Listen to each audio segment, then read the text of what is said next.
कल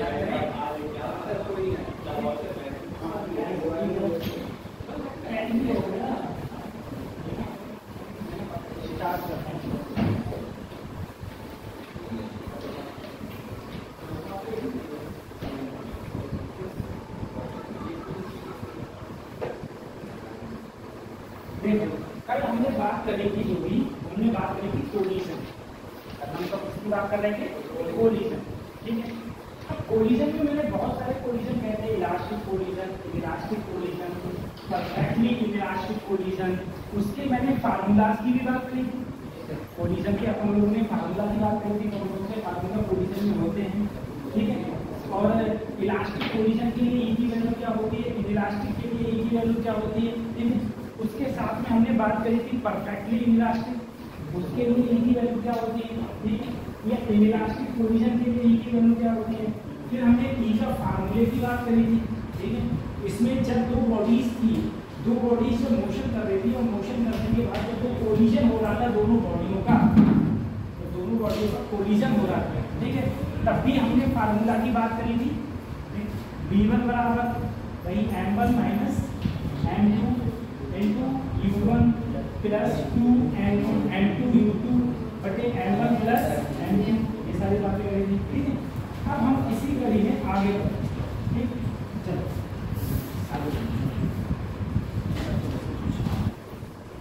इसी कड़ी में हम लोग आगे बढ़ेंगे।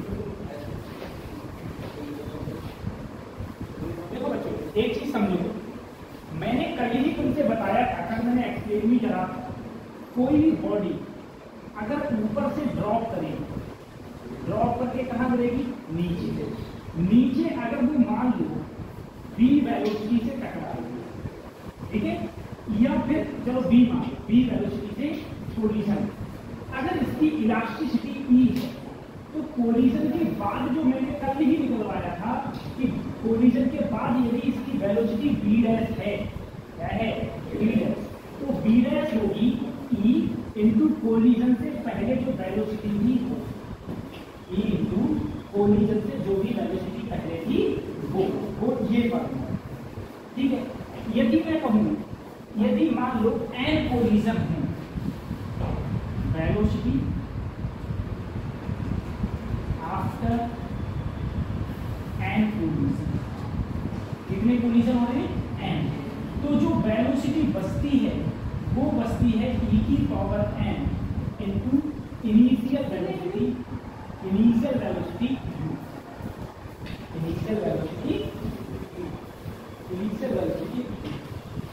जो भी वेलोसिटी बचेगी वो बचेगी e की पावर n into u।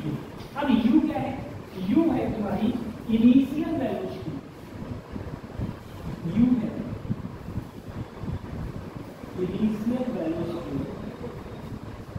Initial velocity before collision, n क्या है? एन है नंबर ऑफ कोलिजन, बी है वेलोसिटी आफ्टर एन कोलिजन के बाद जो वेलोसिटी बची वो है तुम्हारी v। एन कोलिजन के बाद जो वेलोसिटी बची वो है v, तो v इक्वल टू e की पावर n इंटू u, ये फार्मूला होगा, ये फार्मूला। ठीक है, ये फार्मूला समझ में आता है?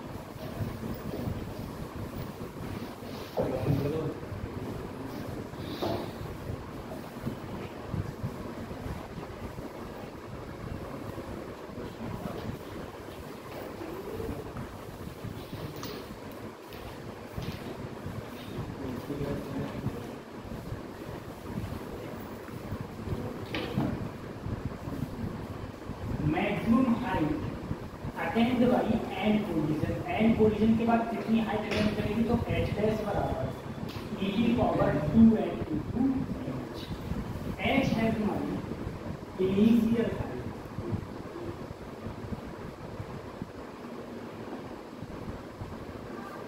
h है तुम्हारी इनिशियल हाइट।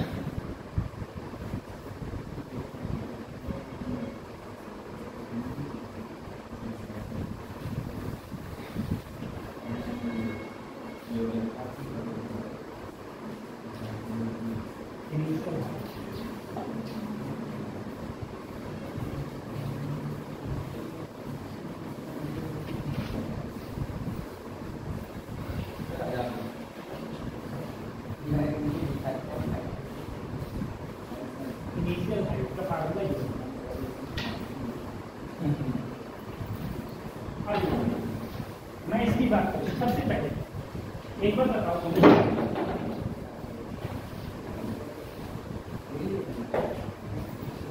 दूसरा नाम आपका क्या नाम है, महेश बताओ।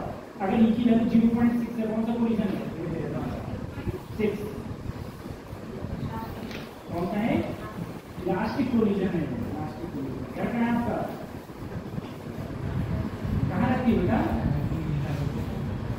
पृथ्वी पर सर, पृथ्वी पर बेटा। इलास्टिक पोजीशन क्या, अच्छा इलास्टिक पोजीशन बताओ। इलास्टिक कोलिजन होता है, ई की वैल्यू क्या होती, ई की वैल्यू क्या होती इलास्टिक कोलिजन के लिए, क्या होती। आप दो बातें हैं, या तो आप झूठ बोल रहे हैं या ये झूठ बोल रहे हैं। तो बेटा सत्यता की पहचान कैसे होगी, एक दूसरे के पहले बाल उखाड़ के लड़ो, क्यों जीता वही सत्य माना जाएगा, है ना। बताओ आप सही बोल रहे हैं, सही बोल रही है, बोलो। ये सही होती है, अपने आपको कॉन्फिडेंस ही नहीं है, सही बात। बेटा अगर ई की वैल्यू 0.6, देखो कल मैंने दिखाया था इलास्टिक पोजीशन के लिए ई की वैल्यू 1 होती है, इलास्टिक के लिए 0 से 1 के बीच में होती है। तो 0.6 तो 0 से 1 के बीच में है, तो वो कौन सा पोजीशन होगा, इलास्टिक पोजीशन होगा, सीधी सी बात है। अब मैंने तुमसे कहा कि मान लो मैंने कोई भी चीज 10 मीटर हाइट से ड्रॉप किया, कितना 10 मीटर हाइट। यदि ई की वैल्यू 0.5, ई की वैल्यू क्या है 0.5, मैं तुमसे कहूँ velocity of ball after 2 collision, 2 collision के बाद में बॉल की वेलोसिटी क्या होगी, 2 कोलिजन के बाद वेलोसिटी बॉल की क्या होगी। 2 कोलिजन का मतलब क्या है कि ऐसे तुमने किसी चीज को गिराया तो एक कोलिजन, फिर ऊपर आया, फिर 2 कोलिजन, तो ये कह रहा है 2 कोलिजन के बाद वेलोसिटी क्या होगी। तो अभी मैंने फार्मूला क्या लिखवाया तुम लोगों के लिए, बोलो v = e की पावर n इंटू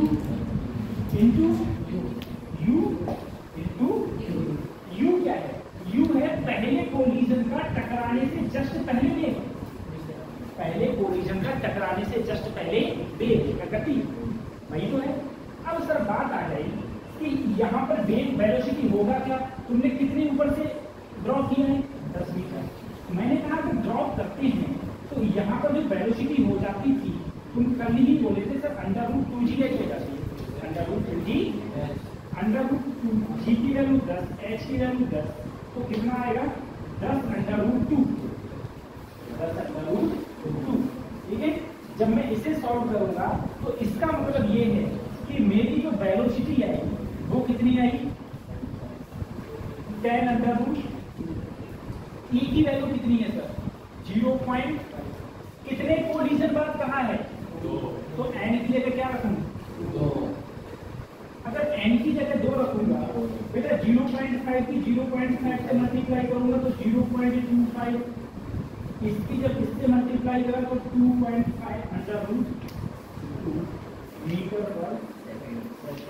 ये वेलोसिटी बचेगी कितने कोलिजन के बाद 2 कोलिजन के बाद, तो 2 कोलिजन के बाद इतनी वेलोसिटी बचेगी।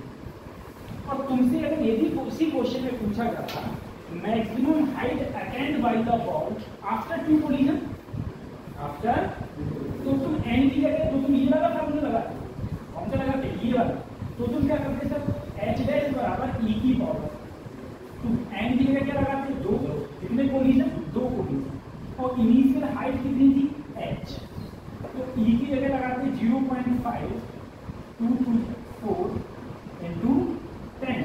अब 0.5 का 4 बार मल्टीप्लाई करो, तो जब 2 बार मल्टीप्लाई करते हैं फिर 2 बार मल्टीप्लाई करेंगे, 2 बार ये 2 बार ये 4 बार गुणा 10, 25 25 625 600, आंसर आएगा तुम्हारा 0.005 गुणा, और दोबारा मल्टीप्लाई करोगे तो आंसर आएगा 0. तो पता है दो कोलिजन के बाद वो कितनी ऊपर तक जाएगी, 0.005 मीटर, ठीक है, 0.625 मीटर, कितनी हाइट तक अटेंड करेंगे आफ्टर टू कोलिजन।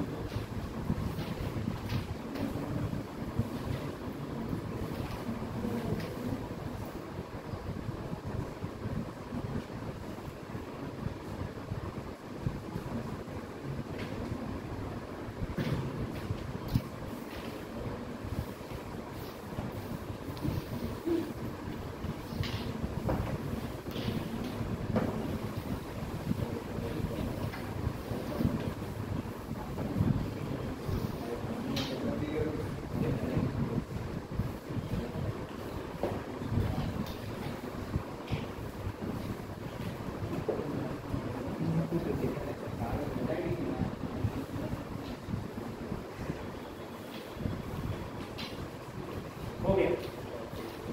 तो अगर कभी भी ये कहे कि इतने कोलिजन के बाद कितनी हाइट अटेंड करेगा, तो एच डैश बराबर ई की पावर 2n इंटू एच, ठीक है, और तुमसे कहे कि बताओ इतने कोलिजन के बाद वेलोसिटी क्या होगी, तो फार्मूला हो जाएगा v इक्वल टू ई की पावर n इंटू यू। यू क्या है, यू वही वेग है, ये यू वही गति है, कोलिजन से जस्ट पहले की जो गति होती है वो क्या कहलाएगी, यू। कोलिजन से जस्ट पहले की गति कहलाएगी यू, ठीक है।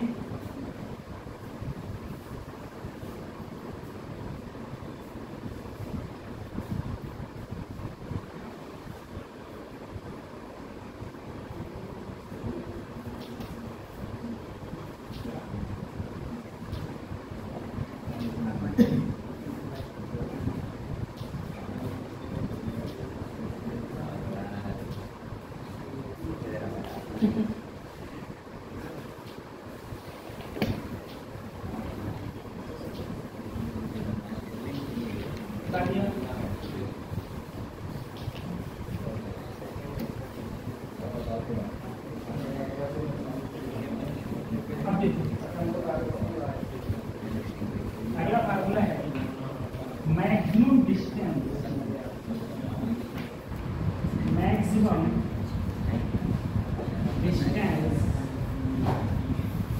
कवर्ड बाय द बॉल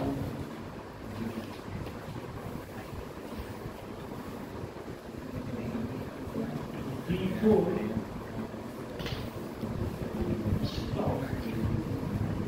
मेरे कहने का मतलब ये है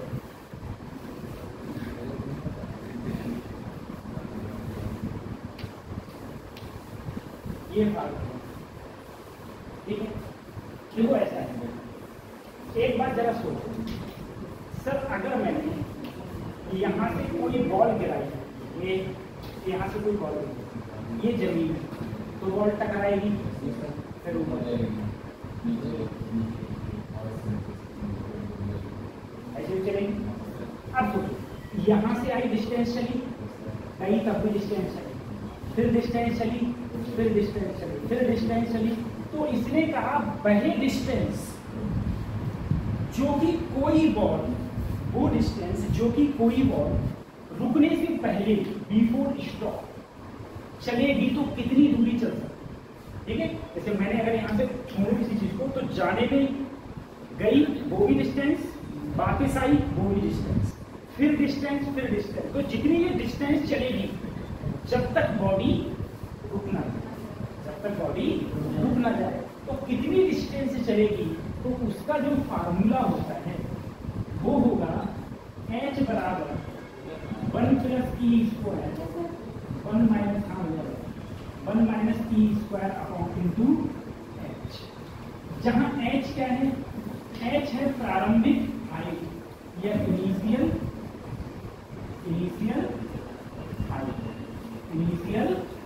हाइट, और h कौन सी डिस्टेंस है, h वो डिस्टेंस है जो जितनी देर चली उतनी देर चलते जब तक बॉडी तुम्हारी रुक नहीं, ठीक है। बात को समझ रहे हो, कौन सी डिस्टेंस है ये, जैसे मान लो ये है, ये मेरा क्या है, ये जमीन है, ठीक है, ये कोई सरफेस है, यहाँ से कोई चीज आई टकराई ऊपर गई, तो जब तक रुक नहीं जाएगी तब तक जितनी डिस्टेंस से चली है उस सब डिस्टेंस का h बराबर 1 + e² बटे 1 - e² × h कौन सी है, h वो हाइट है जो मैंने प्रारंभिक यानी कि इनिशियल टाइम पे छोड़ा था, तो आगे जब जितनी हाइट से इनिशियल हाइट पर छोड़ा था वो है ये इनिशियल हाइट। उसके बाद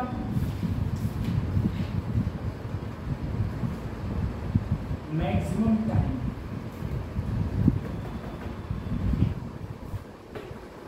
covered by the ball before stop। Maximum distance कितनी कवर करी बॉल ने, मैक्सिमम टाइम। अब बताओ रुकने में कितना समय लगा, तो उसका जो फार्मूला होता है time is 1 + e 1 - e √2h upon g। h क्या है भाई, इनिशियल है, प्रारंभिक वेग, h क्या है इनिशियल हाइट। जिस हाइट से किसी भी बॉल को या किसी चीज को छोड़ा गया था वो हाइट है तुम्हारी इनिशियल।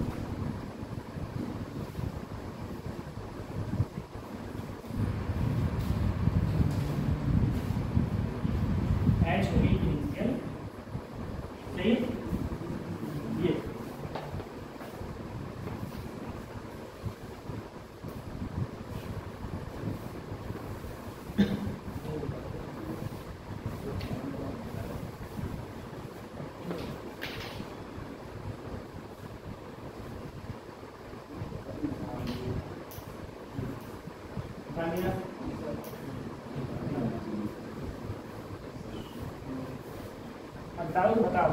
बताओ इलास्टिक कोलिजन के लिए ई की वैल्यू क्या होगी,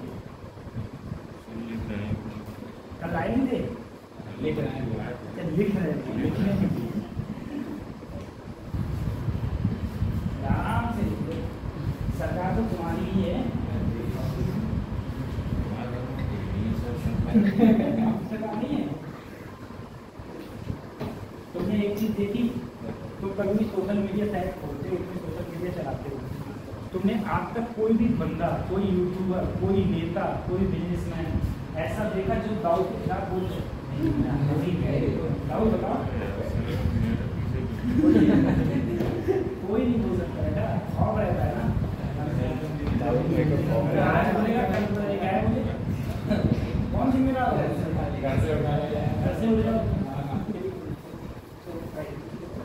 चलो हाँ ताऊ तुम बताओ, ई की इलास्टिक कोलिजन के लिए ई की वैल्यू क्या होती है, 1, तो 0 किसमें होती है, 0 होती है इलास्टिक। अच्छा अगर तो 0 से बढ़ के बीच में किस, तो फिर 0 किसके लिए होती है, परफेक्टली इलास्टिक। किसमें मोमेंटम कंजर्व होता है, सब में। तो काइनेटिक एनर्जी किसमें कंजर्व होती है, इलास्टिक। इसमें फिर से बोलो,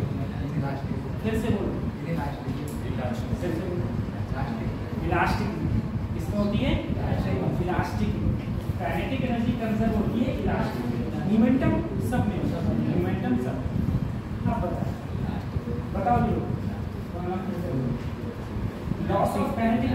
इलास्टिक में नहीं आता है। इलास्टिक में loss of kinetic energy formula क्या होता है? इलास्टिक ये कहा तो नहीं हुआ, हमने कहा स्विमिंग पे जाओगे, खाना खाओगे और सो जाओगे। जैसे ही सोए नहीं और दिमाग से कल का पढ़ाई को क्या होगा? हो गया क्या? जीरो होती है इलास्टिक में, लॉस ऑफ काइनेटिक एनर्जी कितनी होती है? जीरो। ठीक है, काइनेटिक एनर्जी का लॉस ही नहीं होता इलास्टिक कोलिजन में। ठीक, इलास्टिक कोलिजन में काइनेटिक एनर्जी का लॉस नहीं होता। अब बताओ मुझे, इन इलास्टिक कोलिजन के लिए, चलो ये छोटी वाली चीज है, चलो elastic collision, in elastic collision के लिए लॉस ऑफ काइनेटिक एनर्जी कितनी होती है? इन इलास्टिक बताओ, नहीं पता? हम तुम्हारे साथ भी बैठे हैं ना, सोते हो, सोना मत बेटा, अब सोना ही नहीं जब तक नीचे ऊपर नहीं हो जाता। ठीक है, याद है तो हम कभी नहीं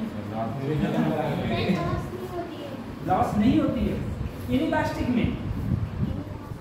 हाँ, हमने तो इलास्टिक पूछा था आपसे, लॉस होती है ना। हाँ, तो वो फार्मूला था कुछ, हाँ वही फार्मूला याद करना था। तो पता रोहित क्या होता है? हाँ, n2 1 m1 plus n2 1 minus t square bracket में bracket में u1 minus u2 का होल स्क्वायर। ठीक, ये ठीक। अब आप बताओ पीछे, इन इलास्टिक कोलिजन के लिए दो बॉडीज हैं m1 m2, initial velocity v1, वो initial velocity u1 u2। In elastic collision में v1 का फार्मूला क्या हो जाएगा?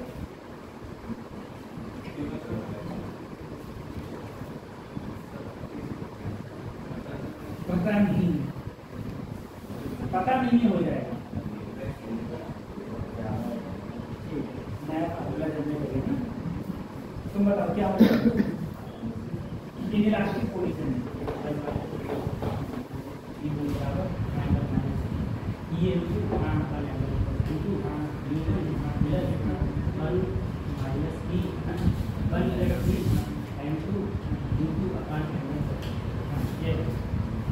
ठीक है, वही है, ये आपको करना पड़ेगा ना सारी चीजें। तो ये हो जाता है न्यूटन्स लॉ ऑफ रेस्टिट्यूशन। इसको बताओ, न्यूटन्स लॉ ऑफ रेस्टिट्यूशन, ई का फार्मूला क्या होता है? नहीं पता, चलो तुम बताओ। अब किसे बोलो? u2 minus u1 minus u2। ऊपर तो v2 माइनस v1 है, लेकिन नीचे u1 माइनस u2 है, नीचे u1 माइनस u2। ठीक है, ये फार्मूला ये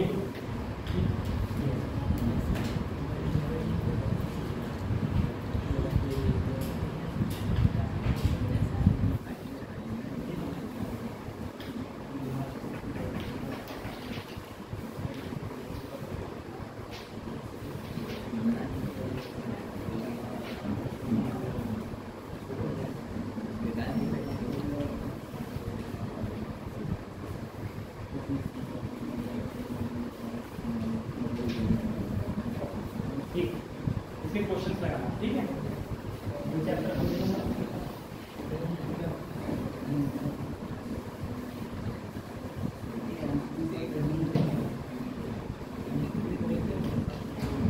अगला चैप्टर डालो, रोटेशन। रोटेशन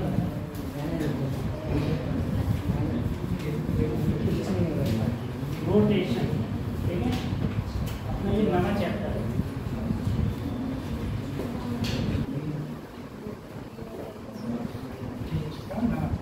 रोटेशन ठीक, और मैंने कहा फिजिक्स का नया चैप्टर भी है, और पूरी फिजिक्स में अगर ईएमआई लगभग इसका टक्कर देता है, इलेक्ट्रोमैग्नेटिक इंडक्शन। नहीं तो मुझे लगता है कि टफ चैप्टरों में से एक चैप्टर ईएमआई भी टफ, इलेक्ट्रोमैग्नेटिक इंडक्शन और 12th में जाएंगे तो इलेक्ट्रोमैग्नेटिक इंडक्शन भी टफ और ये भी टफ। ठीक, तो सबसे पहले हम बात करते हैं रोटेशन। ठीक, तो रोटेशन क्या होता है? रोटेशन का मतलब हो गया कोई चीज घूमना। चलिए घूमना, सर्कुलर में पढ़ा चुके, घूमना तो तुम सर्कुलर में पढ़ा चुके। तो ये कौन सा घूमना है, इसमें वो भी घूमना आएगा जो तुम्हारे साइकिल का पहिया घूमता है। साइकिल का पहिया अगले नहीं चल रहा है और घूम गया, वो भी चीज है इसमें। हाँ, उसमें क्या हुआ था, कोई भी चीज सिर्फ सर्कल में चल रही है, इसमें पूरी बॉडी मूव कर रही है, पूरी बॉडी मूव कर रही है। ठीक है, अगर सबसे पहले इसमें तुम्हें याद रखना है movement of inertia, movement of inertia, इसे हिंदी में बोलते हैं जड़त्व का आघूर्ण, जिसको हम प्रदर्शित करते हैं आई से। जड़त्व का आघूर्ण और इसे प्रदर्शित करते हैं हम लोग आई से, प्रदर्शित करते हैं आई से। ठीक है, जड़त्व का आघूर्ण से प्रदर्शित करते हैं। सभी मूवमेंट ऑफ इनर्शिया होता क्या है बेटा? मूवमेंट ऑफ इनर्शिया किसी भी बॉडी का वह गुण है जो उसे रेस्ट में लाने का प्रयत्न करता है, जो उसे रेस्ट में लाने का प्रयत्न करता है। मूवमेंट ऑफ इनर्शिया किसी बॉडी का वह गुण होता है, ठीक है, वह गुण है जिससे कि बॉडी रेस्ट में आती है या ये रेस्ट में लाने का बॉडी को प्रयास करता है। ठीक है, जैसे मान लो कोई चीज घूम रही है, कोई चीज घूम रही है तो उसे अपोज करता है। मूवमेंट ऑफ इनर्शिया क्या करता है? अपोज। घूमने नहीं देता, कहता है घूमो मत, लेकिन वो बॉडी घूमती है, धीरे धीरे क्या हो जाती है? रुक जाती है, धीरे धीरे रुक जाती है। तो वो रुकती किसके कारण है? वो रुकती है मूवमेंट ऑफ इनर्शिया के कारण, जिसे हम लोग जड़त्व का आघूर्ण कहते हैं। अब देखो जड़त्व का आघूर्ण हम लोग निकालते कैसे हैं? सिंपल सा समझो कि मान लो कोई ये एक्सिस है, कोई एक्सिस है, कोई भी एक मेरा एक मास रखा है यहाँ पर, जिसे मैंने मान लिया m पर, मास क्या मान लिया, और इस एक्सिस से ये दूरी मान ली r, या इसे m मान लिया, दूरी मान ली r। तो इस एक्सिस के अलाउंग इसका मूवमेंट ऑफ इनर्शिया जो होगा वो होगा mr²। क्या होगा? mr²। ठीक है, मूवमेंट ऑफ इनर्शिया का जो फार्मूला होता है वही mr² होता है। लेकिन एक चीज समझो, मैंने कहा मान लो ये तो मेरा एक चीज मैंने बताया, दूसरी चीज समझो, मान लो ये एक्सिस है सर, एक मास है मेरा m1, एक मास है मेरा m2, एक मास है मेरा m3, ये दूरी मैंने मान ली r1, ये दूरी मैंने मान ली r2 और ये दूरी मैंने मान ली r3। ऐसे बहुत सारे पार्टिकल्स होंगे सर, कोई मैंने n मान लिया तो ये क्या मान ली r। लेकिन ध्यान रखना कि अगर तुम्हें मूवमेंट ऑफ इनर्शिया निकालना है तो मूवमेंट ऑफ इनर्शिया यानी कि जड़त्व का आघूर्ण निकालने के लिए आई बराबर सबसे पहले पहला वाला मास क्या है? m, डिस्टेंस क्या है? r1। तो r1 का मास क्या है? m2, r2 का m3 है, r3 का ऐसे चलता रहेगा mn, rn का। अब इसमें ध्यान देने वाली बात ये है कि मैंने जितनी डिस्टेंस ली है, जितनी भी मेरी डिस्टेंस है यहाँ पर, सारी की सारी डिस्टेंस का इस एक्सिस पर लंब है। अरे एक्सिस ये सब लंब है, ऐसा तो नहीं है किसी मैंने एक पॉइंट से ऐसे ऐसे डिस्टेंस ले ली है, नहीं, एक पॉइंट से डिस्टेंस नहीं ली। डिस्टेंस कहाँ से लेके? जितने भी मास के पार्टिकल हैं वो मास के पार्टिकल क्या डालें? लंब डालो। और किस पर डालो? एक्सिस। किस पर डालो? अगर एक एक्सिस पर लंब डालोगे तब तुम्हारा मूवमेंट ऑफ इनर्शिया निकलेगा। एक बात और याद रखना, मूवमेंट ऑफ इनर्शिया हमेशा किसी न किसी एक्सिस के अलावा होता है, ना कि किसी पॉइंट के अलावा। मूवमेंट ऑफ इनर्शिया किसके अलावा होगा? एक्सिस के, पॉइंट के अलावा नहीं होगा। सब पॉइंट और एक्सिस में क्या होता है? जैसे मैंने मान लिया कोई भी एक चीज है, ठीक है, जैसे ये मेरा मान लो ये मेरा क्या है? 2.5 किलो का है ना, हाँ, ये मेरा हाथ, ये हाथ है, इससे तुम बोल सकते हो पॉइंट, ठीक है, इसे बोल सकते हो पॉइंट। अब मैं यहाँ पर कोई ऐसी सीधा कोई चीज खड़ी कर दूं, वो क्या होगी? एक्सिस, ठीक है, तो वो होगी एक्सिस। तो अगर हमें मूवमेंट ऑफ इनर्शिया किसी भी बॉडी का निकालना है तो मूवमेंट ऑफ इनर्शिया किसी पॉइंट के अलावा नहीं होता है। मूवमेंट ऑफ इनर्शिया सिर्फ और सिर्फ किसके अलावा होता है? एक्सिस के। और किसी भी मास से तुम लंब डाल दो, मास से क्या डाल दो? लंब।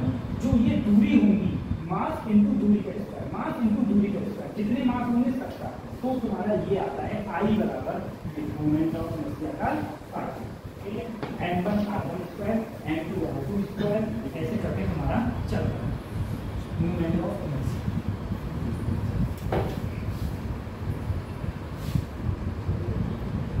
ठीक है, पॉइंट मास के लिए ये होता है मूवमेंट ऑफ। अब जरा सर अगर अगर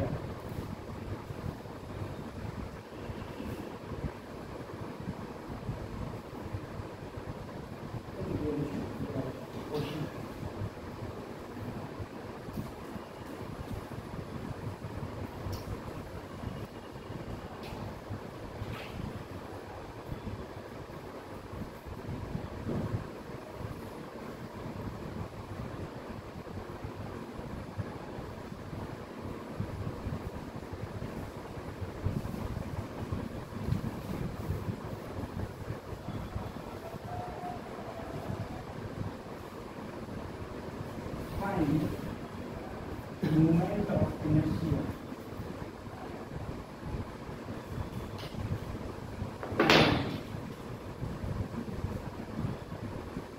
I dash axis के around movement of inertia about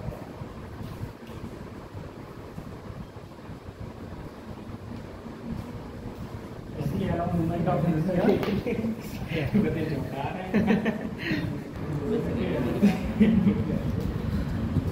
अब इसका हमको निकालना क्या है, मूवमेंट ऑफ इनर्शिया। ठीक है, अब जरा सोचो इसका कैसे निकालेंगे।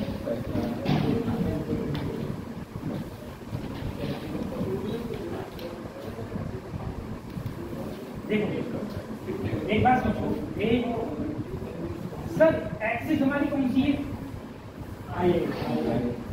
मास कौन से m1 m2 अब देखो अगर मैं इस मास से इसी एक्सिस पर लंब डालूंगा तो वो लंब क्या होगा, जीरो होगा बेटा। अगर देखो मैं यहाँ से इस पर लंब डालूं, यही तो लंब है, ये डिस्टेंस क्या होगी, पूरी कितनी है, आधी कितनी होगी, ए वाई। तो ये कहलाएगी ए वाई और ये भी कितनी होगी, लेकिन इसकी कितनी होगी, इसकी कितनी होगी, क्यों, क्योंकि बेटा अगर मैं देखो खुद बताओ ये ऐसी एक्सिस है, ऐसा बोला है बीच में, तो यहाँ इसके सेंटर से एक्सिस के बीच की दूरी कितनी है, जीरो, कितनी है। अब मूवमेंट ऑफ इनर्शिया लगाओ, तो सर आई अगर मैं लगाऊं तो मास क्या है m1, दूरी कितनी है, जीरो, प्लस मास क्या है m3, दूरी कितनी है a/2, और मैंने कहा mr² होता है, यानी कि a/2 का होल स्क्वायर। ठीक है, ऐसे ही m3 दूरी कितनी है, तो अगर मैं इसमें करूंगा m2 a²/4 plus m3 a²/4, a²/4 common ले लो, m2 प्लस ये आ गया मूवमेंट ऑफ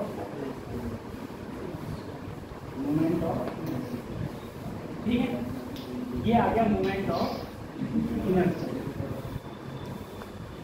ऐसे अब पूछा जाए तुमसे कि मान लो दो मासेस हैं, ये m1 ये m2 है, यहां से लेके यहां तक डिस्टेंस a है और यहां से लेके यहां तक डिस्टेंस, तुम्हें बताना है इस एक्सिस के थ्रू o डैश के थ्रू मूवमेंट ऑफ इनर्शिया कितना होगा, o डैश के थ्रू। दो मासेस हैं m1 और m2, ठीक है, m1 की एक्सिस से दूरी a है, m2 की एक्सिस से दूरी b है। तो तुम्हें बताना है कि मूवमेंट ऑफ इनर्शिया इसके एक्सिस के अराउंड o डैश एक्सिस के अराउंड क्या होगा मूवमेंट ऑफ इनर्शिया।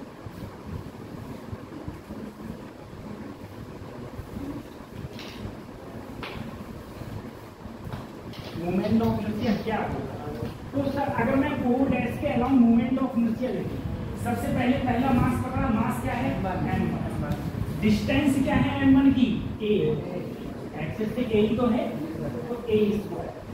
दूसरा मास पकड़ा क्या है m2, डिस्टेंस क्या है b, तो b²। ठीक है, तो ये आ गया मूवमेंट ऑफ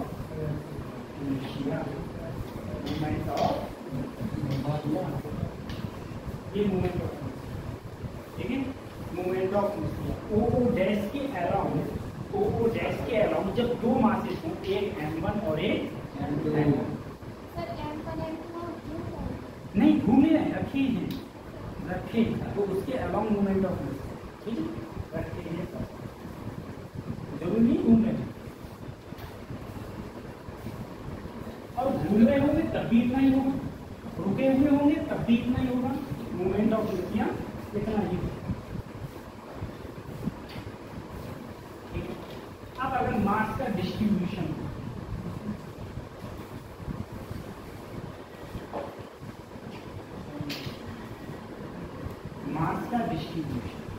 बेटा अगर मास का डिस्ट्रीब्यूशन होगा तो मोमेंट ऑफ इनर्शिया का फार्मूला होता है r square into d, r square into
mass distribution है।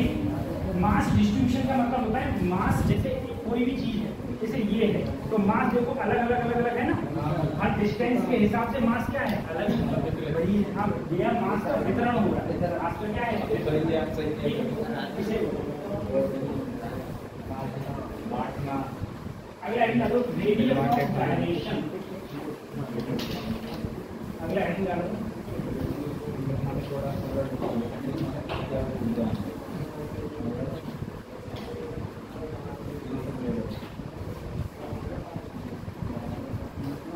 बल्कि रेडियस ऑफ गायरेशन बाद में देखा, रेडियस ऑफ गायरेशन भी तुम्हारे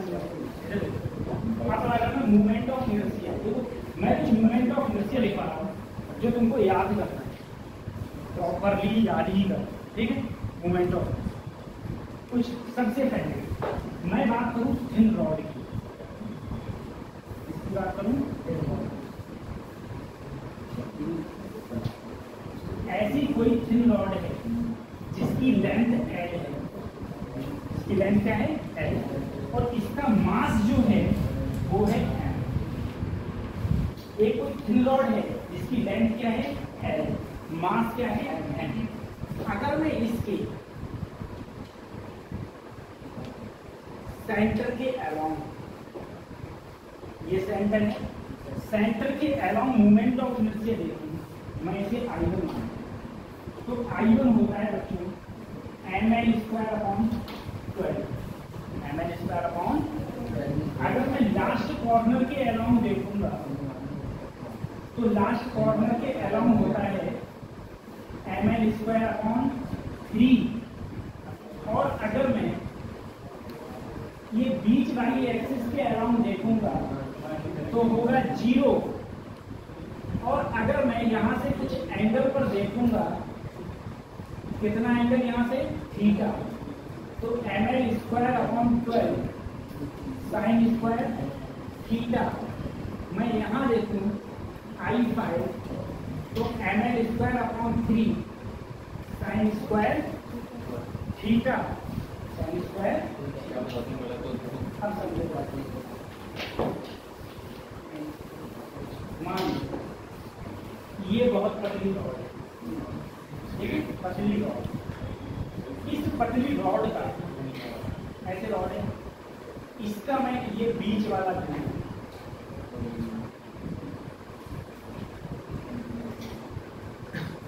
ये बीच वाला बिंदु है, इस बीच वाले बिंदु के अलाउंड बेटा ये 1 जो कह रहा हूँ 1, ठीक है। अगर मैं इधर से होल्ड करके इधर लगा दूं ऐसे, ठीक है, ऐसे होल्ड कर दूं, होल्ड करके ऐसे कर दूं, इस एक्सिस के अराउंड जो मूवमेंट ऑफ इनर्शिया होगा वो कितना होगा, ml²/12, ml²/12। अब मैं इसी रॉड को कभी लास्ट कॉर्नर पर छेद करूं और उस तरफ निकाल दूं और इसे ऐसे पकड़ूं, ठीक है। एक्सिस मेरी कहाँ है, लास्ट कॉर्नर पर। इस पॉइंट के अराउंड मोमेंट ऑफ इनर्शिया होता है ml²/3। अब मैं इधर से होल्ड करूं और इधर निकाल दूं ऐसे, पतली रॉड है, मूवमेंट ऑफ इनर्शिया होता है 0। क्या होता है, 0। अब मैंने क्या किया, पहले मैं ऐसे बीच से था, पहले ऐसे बीच से थी तो मूवमेंट ऑफ इनर्शिया कितना था, ml²/12। अब मैंने क्या किया, ऐसे तिरछा छेद दिया और तिरछे के बाद में बेटा देखो इसे ऐसे, ये इस टाइप, ठीक है। मैं थोड़ा इधर से सपोर्ट मारूं, इधर ये परपेंडिकुलर तो नहीं है ना, एंगल बना रहा है। मैंने कहा ये एंगल मान लो कितना बना रहा है, थीटा। अगर ऐसे है तो होगा ml²/12। और ऐसे ही अगर मैं लास्ट कॉर्नर यहाँ से ऐसे तिरछा छेद करूँ ऐसे, तो जितना ये एंगल थीटा लगाऊंगा मूवमेंट ऑफ इनर्शिया होगा ml²/3sin², ठीक है। ये किसके लिए है, थिन रॉड के लिए, ये है थिन रॉड के लिए ये मूवमेंट ऑफ इनर्शिया के अलग अलग फार्मूला। उसके बाद में अगर मैं बात करूं रिंग,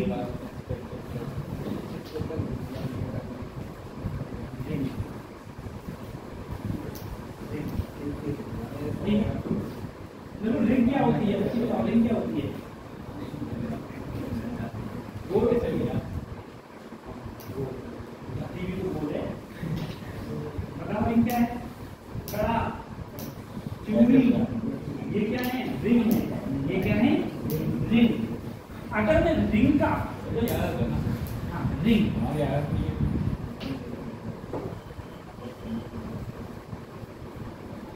अगर मैं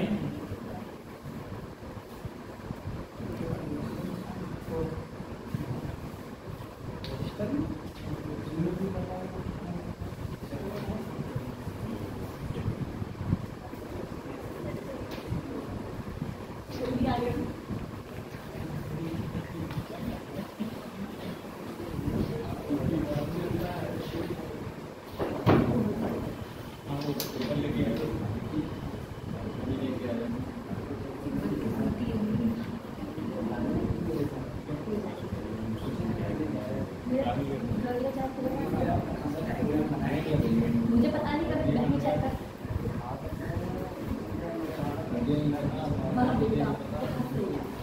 ले लो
सबसे कहते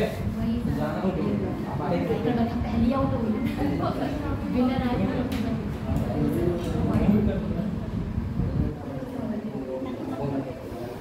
नहीं, कुछ भी नहीं हुआ यार, ये दिमाग खराब।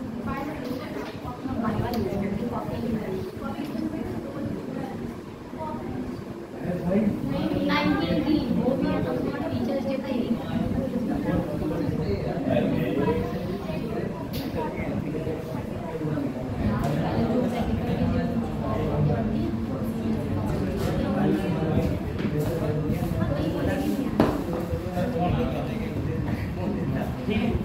ठीक है। पॉजिटिव और अब इनका मूवमेंट ऑफ कुछ नहीं है। हाँ वो रहता है, वो नेगेटिव नहीं है। बात करो यार यार। उसे कुछ काम दो, उसे कुछ काम दो।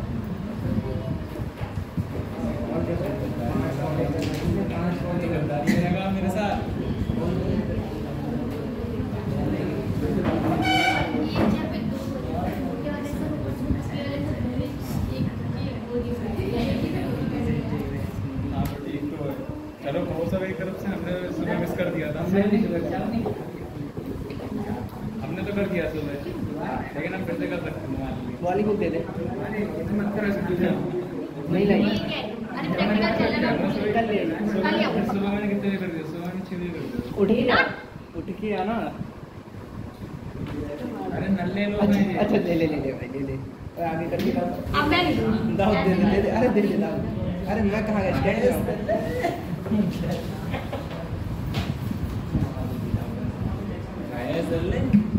बुक खा के रेडी दे। मैं मेरी वाली दे दी थी, लाइब्रेरी में।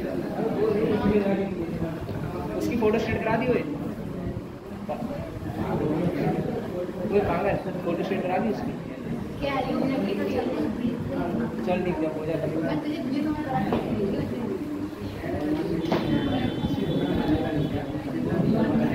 पापा पूछते थे किसकी क्या रहता है? मैंने बोला मैंने अगर लाइब्रेरी में दूंगा।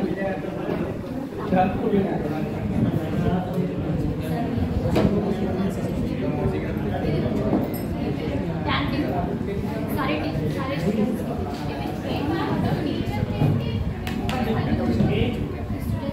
रिंग का अगर मैं मूवमेंट ऑफ इनर्शिया देखूं सर, रिंग का सेंटर की अलावा ये सेंटर है बेटा, इसका मतलब क्या होता है? ऐसे अंदर, ठीक है। डॉट का मतलब क्या होता है? बाहर। तो बोले सेंटर के अलाउंग इसका जो मूवमेंट ऑफ इनर्शिया है, सेंटर के अलाउंग मूवमेंट ऑफ इनर्शिया होता है mr²। हाँ सर, इसमें से क्या होता है? mr। ये है डायमीटर, ये क्या है?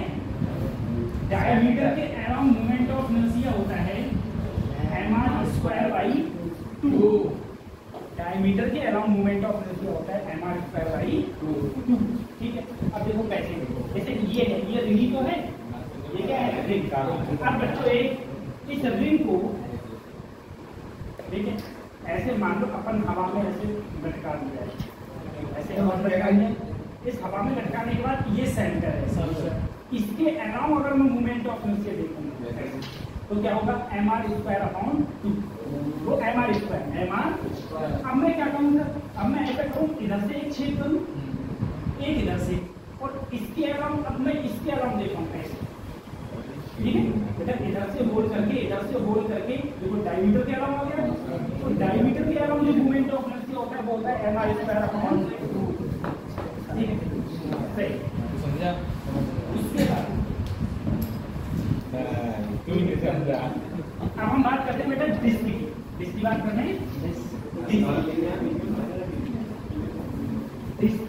डिस्क क्या होता है? वो भी गोल, पतली गोल, एक समान, ठीक है।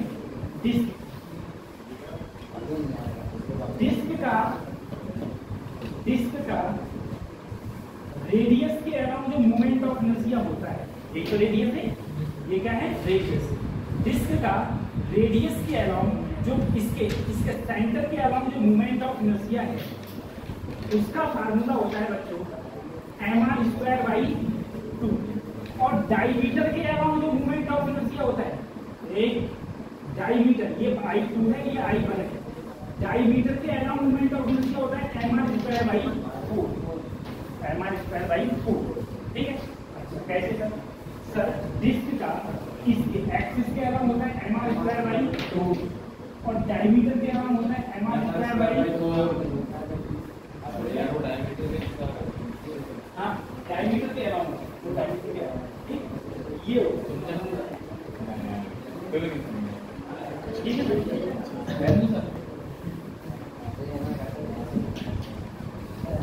है, ये हो जाता है हमारा मूवमेंट ऑफ इनर्शिया इसके अराउंड।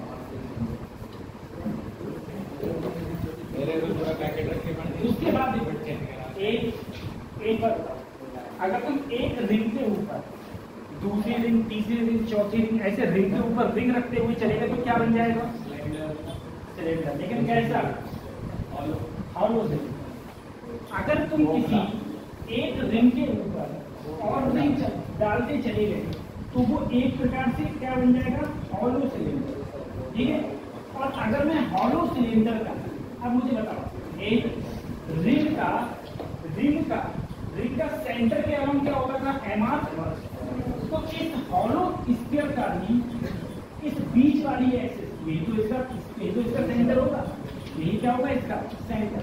तो सेंटर के अराउंड जो मोमेंट ऑफ इनर्शिया होता है वो होता है एमआर स्क्वायर। ये है क्या?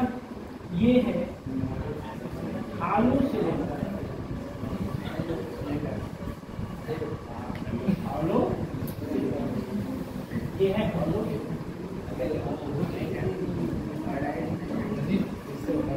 ठीक है। अब देखो उसके बाद मैं बात करता हूँ सॉलिड सिलेंडर की। सॉलिड सिलेंडर का मतलब ये है, एक डिस्क के ऊपर तुम दूसरी डिस्क रखते चले जाओ, एक डिस्क ऊपर दूसरी डिस्क, ऊपर दूसरी डिस्क, अगर डिस्क रखते चले जाओगे तो तुम्हारा क्या बन जाएगा बेटा? Solid cylinder. अब बताओ, इसका सेंटर के अराउंड मूवमेंट ऑफ इनर्शिया क्या होता था? mr square upon 2, mr square upon 2।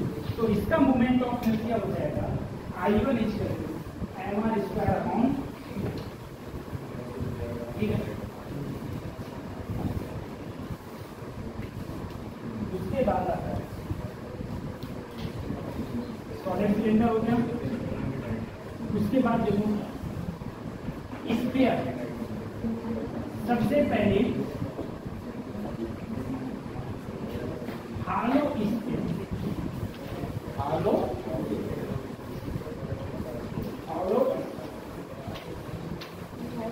Sir, hollow sphere क्या होता है?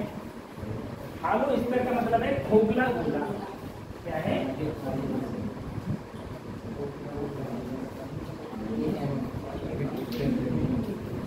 खोखले गोले की रेडियस क्या हो गई? अगर मैं इसका मोमेंट ऑफ इनर्शिया खोखले गोले कहीं से भी देख लो, सेंटर के अलाउ अगर निकालूं तो वो होता है 2/3 mr स्क्वायर। खोखले गोले का मोमेंट ऑफ इनर्शिया होता है 2/3 mr। उसके बाद अगर सॉलिड स्फीयर की बात करी जाए, सॉलिड स्फीयर मतलब ठोस गोला, ठीक है।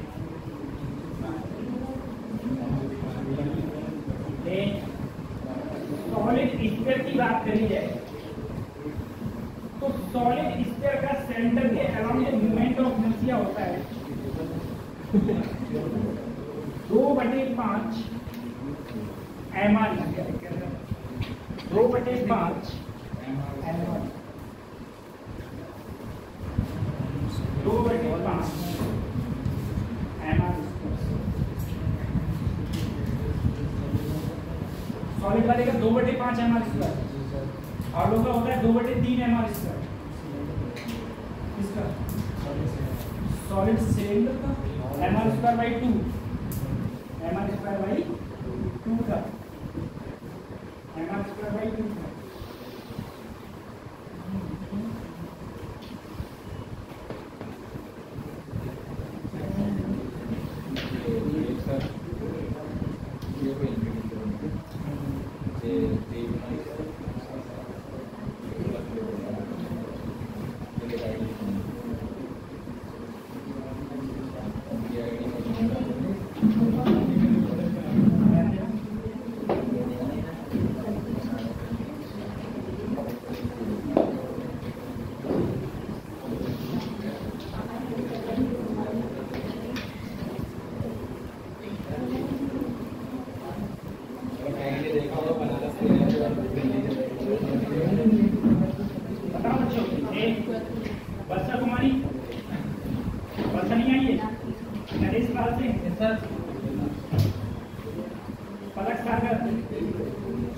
कामत, शिवानी मौर्य, भरत पांडे, विशाल मोदी, उमरानी, जैनब बी, वीरपाल सिंह, अलीना, फारूक, मुरलीधर, यूशरा, वीरपाल सिंह, आरती, रोहित, विकास दीप श्रीवास्तव, अभय जायसवाल, अर्जुन सिंह, दीपक प्रजापति, आलम खान,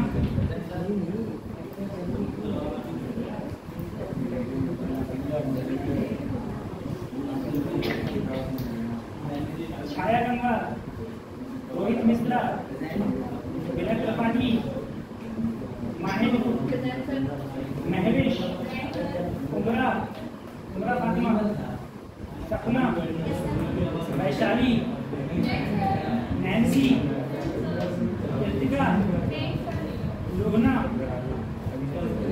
तहूर, वामिक, कशिश, जीशान, प्रेमपाल नहीं है, साक्षी सिंह, आदिया, शिवम राठौर,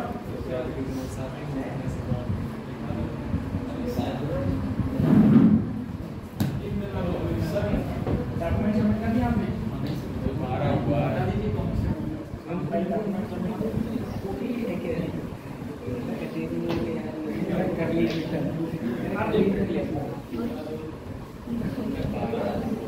उसके बाद हम लोग बात करेंगे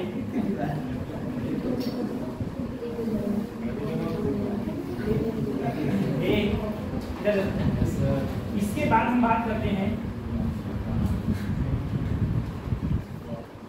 रेक्टेंगुलर लैम्ना। ऐसी कोई तुम्हारी रेक्टेंगुलर लैम्ना है, ये विड्थ बी है और ये क्या है, एक बी है और एक क्या है। अब बताओ, अगर मैं इस एक्सिस के अराउंड इसे कट करा बी से कटता है, बी से कटती है, तो इसके अराउंड मूवमेंट ऑफ इनर्शिया क्या होगा? तो I1 इज कर दो, किसे कट कराए, ए को, तो ma²/12। अगर मैं इस एक्सिस के अराउंड निकालूं, किसे कट किया है मैंने, तो mb²/12। अगर मैं सेंटर के अराउंड निकालूंगा, सेंटर के अराउंड, तो सेंटर के अराउंड जो मूवमेंट ऑफ इनर्शिया हो जाएगा I3, वो हो जाएगा I1 + I1, यानी कि m/12 ऐसे ही यहाँ हो जाएगा a² + b, ये हो जाएगा मूवमेंट ऑफ इनर्शिया। ठीक है, अब जरा इससे उतारो, हम लोग बात करते हैं।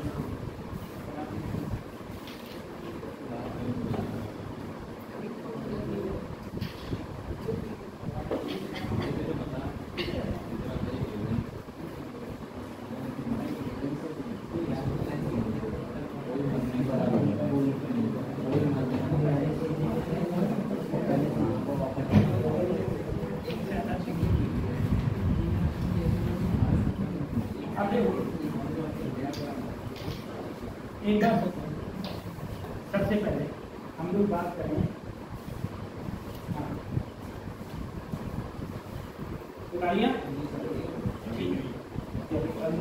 जैसे ये रॉड थी, ये क्या थी, रॉड। इस रॉड का लेंथ अगर L है, इस रॉड की लेंथ अगर L है, तो सेंटर के अलाउंग मूवमेंट ऑफ इनर्शिया क्या था, इसके अलाउंग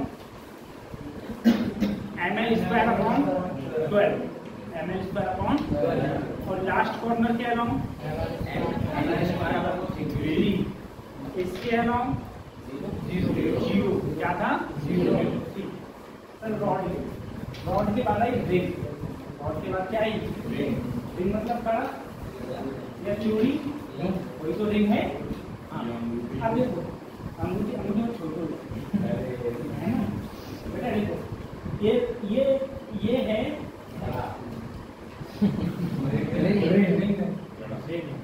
ठीक है। इस रिंग का इस सेंटर के अराउंड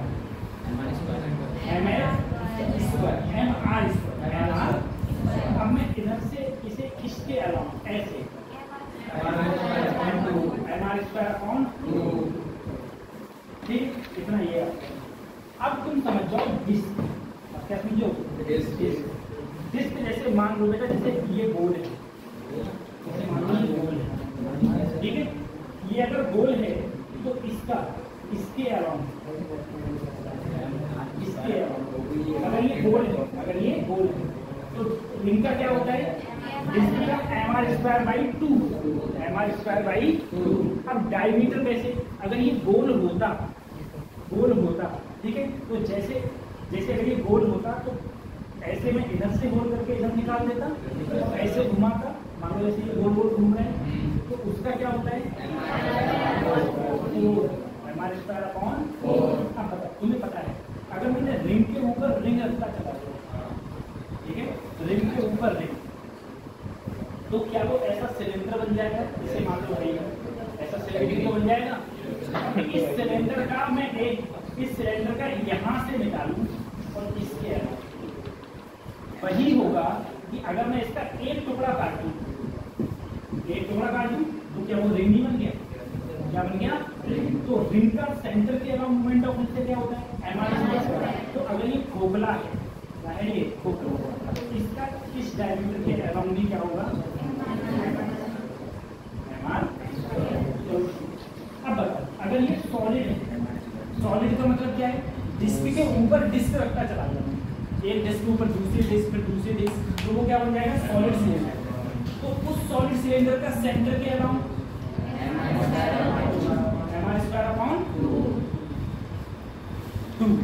ठीक है, MR²/3। अब उसके बाद में आता है बेटा हॉलो स्फीयर का मतलब क्या है खोखला गोला। जैसे हमारी जो बॉल होती है प्लास्टिक की बॉल कैसी है खोखला गोला, ठीक है। तो उस खोखले गोले का, अब देखो कोई भी चीज कोई भी बॉल अगर खोखली है, ठीक है, जैसे ये खोखली है, अगर तो उसके किसी भी पॉइंट से एक्सिस खींचो, लेकिन वो कहाँ से जाए सेंटर से, किसी भी पॉइंट से एक्सिस खींचो वो सेंटर से जाए, तो हॉलो स्फीयर के लिए जो मोमेंट ऑफ इनर्शिया का फार्मूला होता है 2/3, ठीक है। और वही क्या बन जाए सॉलिड, वही क्या बन जाए। अगर वही सॉलिड बन गया तो मूवमेंट ऑफ सॉलिड का मतलब क्या होता है, सॉलिड का मतलब सॉलिड होगा कोई चीज, जैसे मान लो तुमने कोई मट्टी का ढेला लिया, ठीक है, मट्टी का ढेला, अरे हमारी अर्थ तो सॉलिड ही है, ठीक है, मट्टी का ढेला ऐसे गोल है, उसका तुम ऐसे खींचो जो कि किससे पास आउट हो सेंटर से, तो उसका मोमेंट ऑफ इनर्शिया क्या होता है, ठीक है, 2/5 है। अब मैं बात आता हूँ सर रेक्टेंगुलर लैम्डा, ये कभी रेक्टेंगुलर लैम्डा, अगर बेटा ये लंबाई b, ये लंबाई क्या है b, और मैं इसको इसके अराउंड मूवमेंट ऑफ इनर्शिया इसके अराउंड, ठीक है, इधर से इधर ऐसे, तो ये मैं बताऊँ मैं किसको कट कर रहा हूँ b को, b से कट कर रहा हूँ ना b को, तो क्या हो जाएगा mv²। अगर ये a है, मैं a को कट कर रहा हूँ ना, इसको कट कर रहा हूँ a को कट कर रहा हूँ, तो ME²/2। अगर मैं बीच के अराउंड, ये मेरा बीच है, अगर मैं बीच के अराउंड ऐसे बीच के, तो बीच के अराउंड क्या हो जाएगा N/12A²+, ये मोमेंट ऑफ इनर्शिया का फार्मूला है, ये मोमेंट ऑफ इनर्शिया का फार्मूला, ये चीजें ये रेक्टेंगुलर लैम्डा और मोमेंट ऑफ इनर्शिया का फार्मूला याद करना बहुत जरूरी है, ठीक है सर। उसके बाद में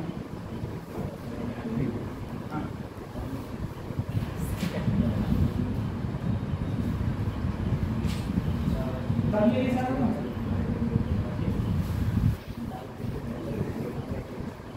बस इतने ही याद करो और ज्यादा याद करना।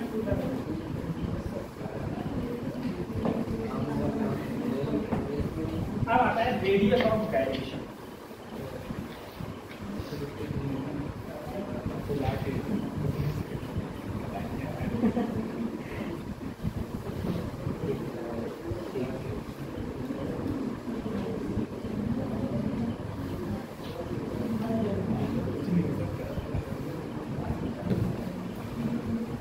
रेडियस ऑफ गायरेशन, और इसे प्रदर्शित करते हैं के से। रेडियस ऑफ गायरेशन प्रदर्शित किससे करते हैं? के से।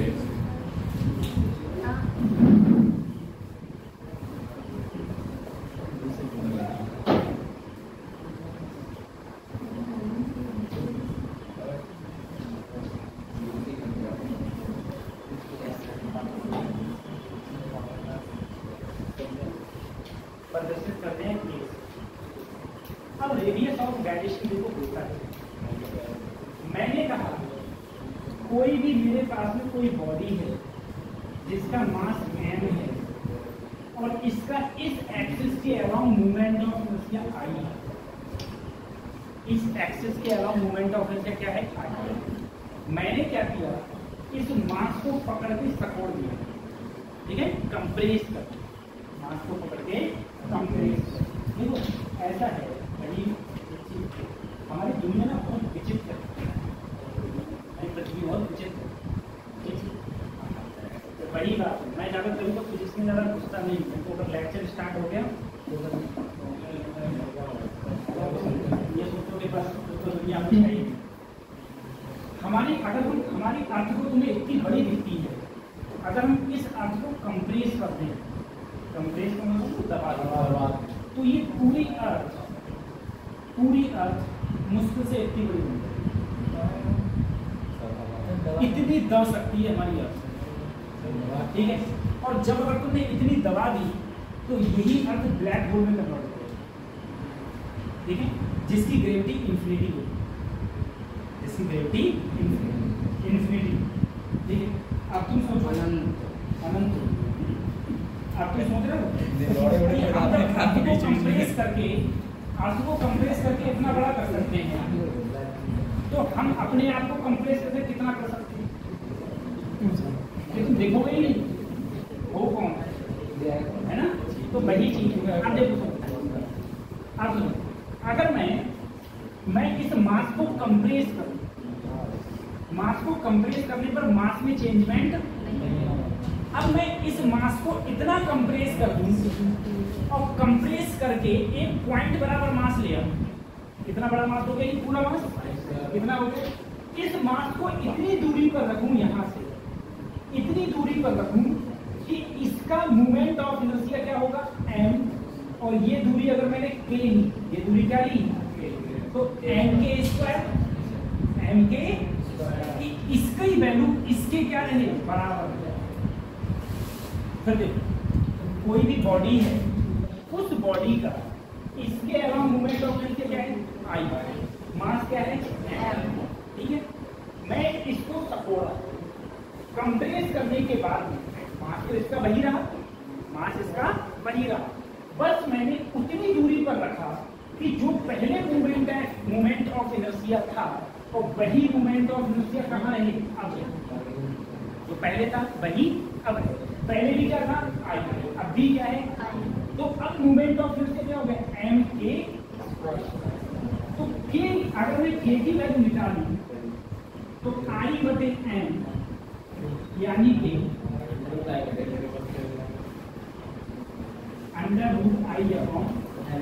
मूवमेंट ऑफ इनर्शिया का फार्मूला होता है √I/,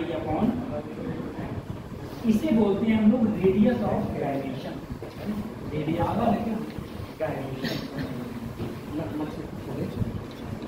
इसे बोलते हैं हम लोग रेडियस ऑफ गायरेशन। बताओ बेटा,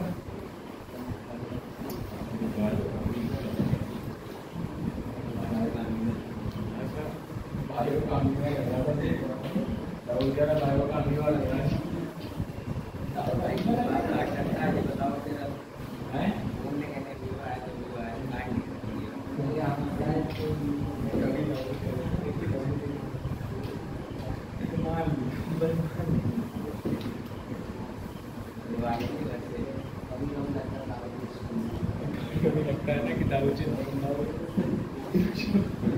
नहीं मुझे लगता है कि अपन लास्ट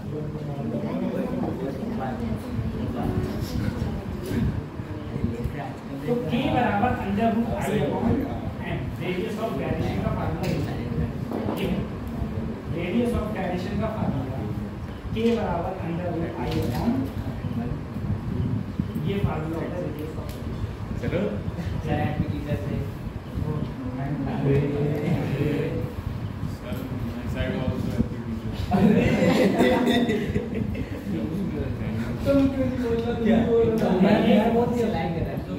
टीचर्स डे हमारी आईआईटी की सेलिब्रेशन होता है टीचर्स डे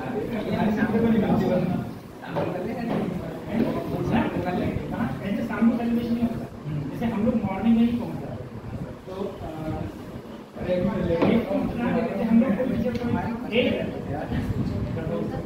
हमको इतना आईआईटी की बात बता रहे हैं हम सुनने वहाँ पर कोई गिफ्ट नहीं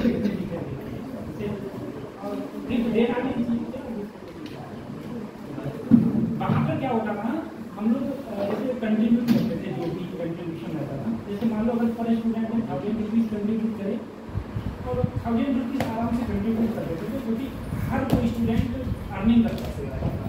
आईआईटी का हर स्टूडेंट अर्निंग करता था, कुछ पैसे वालों को छोड़ के ज़्यादा तो 1000 की अगर अर्निंग उन्होंने डिस्ट्रीब्यूशन करा तो करीबन एक डिपार्टमेंट से 2-2.5 लाख रुपये होता है।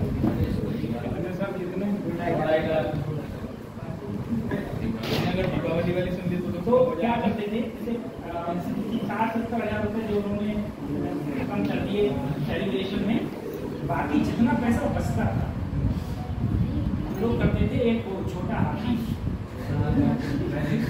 हाथी करके, हाँ छोटा हाथी करके जाते थे मार्केट और वहाँ से कापी किताबें छोटे बच्चों को, और 2 कॉपी किताबें ले जाके गांव में डिस्ट्रीब्यूट करते थे।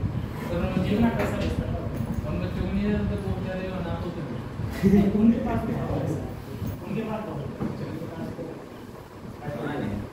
तो हम ऐसे सब डिस्ट्रीब्यूट कर रहे थे। और ये जो चीज़ बताई थी ये हमारे टीचर्स ने नहीं बताई, ये कही थी देखो अगर आप कुछ कर सकते हो हमारे लिए तो ऐसा करो कि जो बच्चे भी तुम गाँव में जाओ, गाँव में जाने के बाद में वहाँ पर कॉपी किताबें सब डिस्ट्रीब्यूट करो।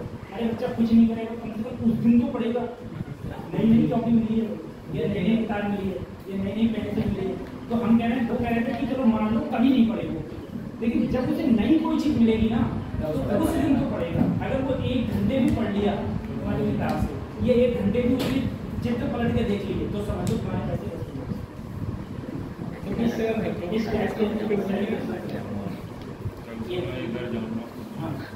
और बाकी देखो गिफ्ट ना तो कभी जिंदगी में देनी थी, ना शादी पर दूँ, ना टीचर डे पे दूँ, ना बर्थडे पे दूँ, ना कभी गिफ्ट हेल्प करी जाती है आज के समाज में। जब किसी लड़की की शादी होती है, ठीक है, और लड़के की शादी में भी कुछ मत ना, क्योंकि एक तो कभी ना इतना ले रहा है, ऊपर से तुमसे भी ले ली, वो भी सही ले रहा है। तो ये गिफ्ट की परंपरा है, अंग्रेजों की परंपरा है, सब लोग करते थे। हम लोगों को यहाँ ऐसा कुछ नहीं होता, खाली बस एक हेल्प की बात होती है और कुछ। तो हम लोग इसमें बात करेंगे और भी कल हम इसकी मूवमेंट ऑफ एनर्जी आपके सारे ठीक है, कल इसके सारे मूवमेंट ऑफ एनर्जी करेंगे। और शायद कल के बाद हमारा अपसेंट है ना 2-3 दिन की, बस 2-3 दिन की अपसेंट है, बाद में